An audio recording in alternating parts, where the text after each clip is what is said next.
muestra se puede identificar dos tendencias.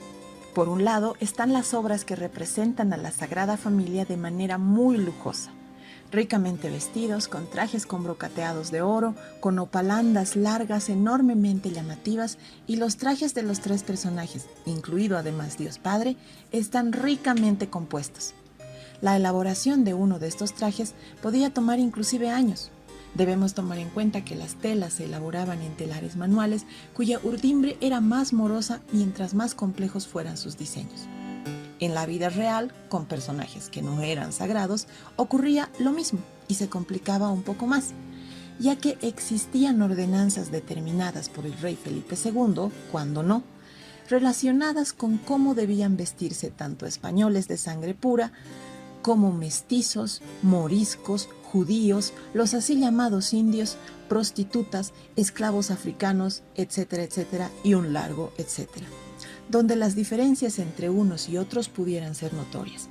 Todo esto para saber quién era quién en el mundo, tanto de la España europea como de la América hispana. Por otro lado, tenemos a los otros pintores que optaban por pintar a la Sagrada Familia a la manera de mestizos, mucho más sencillos, algo que veremos más adelante. También debemos recordar que los únicos indígenas que podían vestir traje español eran los caciques y sus descendientes. Estos mismos caciques encomiendan varias obras de arte, entre ellas Sagradas Familias, con su nombre, para demostrar la profunda fe que profesaban.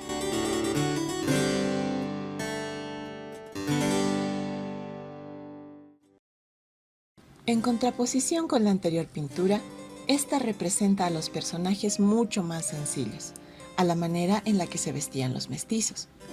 Los mestizos por lo general no llevaban ropas muy lujosas. Hemos dicho ya que un ajuar podía llegar a costar una pequeña fortuna, y los vestidos, los trajes e incluso las medias y la ropa interior se heredaban. Había que sacarle el mayor provecho a cada prenda, que era remendada y recosida hasta que quedaba totalmente inútil.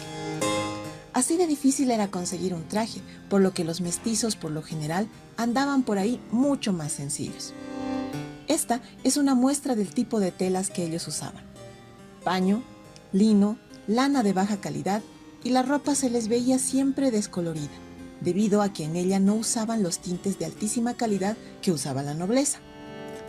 No se encuentra en la muestra la manera de vestir de la mujer tanto hispana como española entre los siglos XVII y XVIII, debido a que en estas pinturas se trata de emular la vestimenta en tiempos de Jesús, en la cual hombres y mujeres llevaban la túnica. Pero es importante que hagamos la observación, ya que esta vestimenta fue profundamente influyente en la vestimenta que hoy llamamos típica en nuestro país.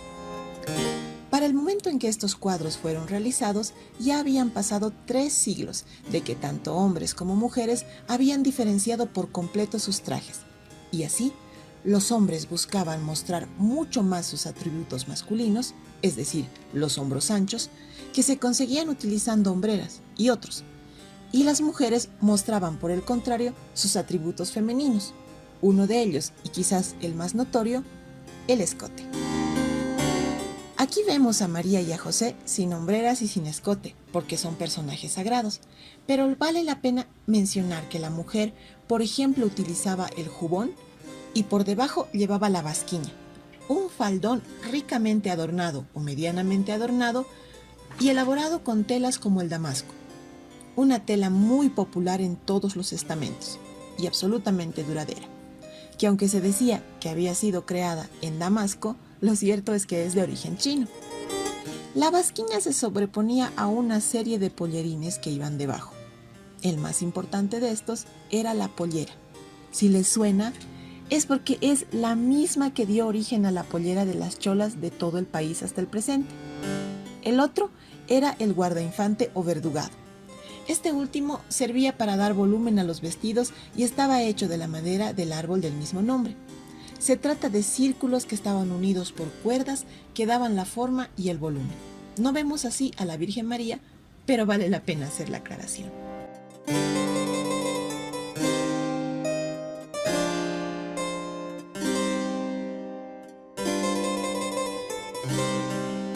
Estamos frente a uno de los cuadros más famosos de la exposición. Su nombre coloquial, su apodo si quieren, es la Virgen Lavandera, pero el verdadero título es el descanso durante la huida a Egipto. Se trata de una Virgen María lavando la ropa, un San José con el niño Jesús dormido y se los ve a los tres muy relajados, seguramente después de la angustia de la huida. Y lo que más llama la atención es el atuendo de la Virgen María. Ella está vestida como una mujer hispanoamericana. Esto puede apreciarse claramente en el mantón que está usando. Este mantón fue llevado hasta España desde Filipinas, a donde llegaba desde la China, su lugar de origen. Era conocido como ayún, y su uso era principalmente para cubrir muebles, paredes o el piso, muy similar al uso que se les da a las alfombras. Sin embargo, las españolas se enamoraron tanto de los flecos como de las formas como de los bordados, así que lo adoptaron en su vestimenta habitual. Este de aquí no lleva bordados. Es un tejido simple, mostrando lo que dije en algún momento. En una pintura donde se pretende mostrar a los santos como personajes de vida austera. Lo llamativo del mantón es el prendedor. Este trabajo es de Melchor Pérez Holguín, por lo que la inspiración es la vestimenta que usaban los mestizos en nuestro territorio, mismo que había también adoptado el uso del mantón en el traje de la mujer. Este uso, como ustedes saben, ha pervivido hasta nuestros días, ya que es una prenda infaltable en el ajuar de las mujeres de pollera. Este elemento, además, el mantón, es muy particular de España en Europa, ya que representa el intercambio que se tenía con las colonias filipinas. Y ahí vemos a la Virgen con su mantita y con su sombrerito. Este sombrero era también muy popular en los segmentos de clase media o en los mestizos, si ustedes quieren, durante el siglo XVIII. Podemos inclusive ver en un retrato a Melchor Pérez Holguín usando el mismo sombrero que está usando aquí en la pintura la Virgen María. Por debajo del mantón podemos ver una especie de jubón, una prenda muy interesante ya que se le podía quitar las mangas, que se hallaban sujetadas mediante cuerdas. Cuando éstas eran desatadas, el jubón se convertía fácilmente en un chaleco, de tal suerte que además las mangas podían intercambiarse y la prenda podía lucir diferente. Esta era una más de las estrategias que se usaba para aminorar los costos en el uso de las prendas. José está usando una túnica sencilla, pero ya es posible apreciar los pequeños diseños formados por encajes y flecos que van a ser característicos del siglo XVIII y serán también protagonistas del barroco, cuyo miedo al vacío encuentra las herramientas perfectas en estos ornamentos para llenar los espacios. Si bien la vestimenta es más sencilla en el siglo XVII, en el siglo XVIII existe la necesidad de atiborrarse y de utilizar una serie de elementos para demostrar el poder y la riqueza, pero principalmente para cumplir con una doctrina estética donde el exceso es excelso. Pero eso lo veremos más adelante. Sigamos.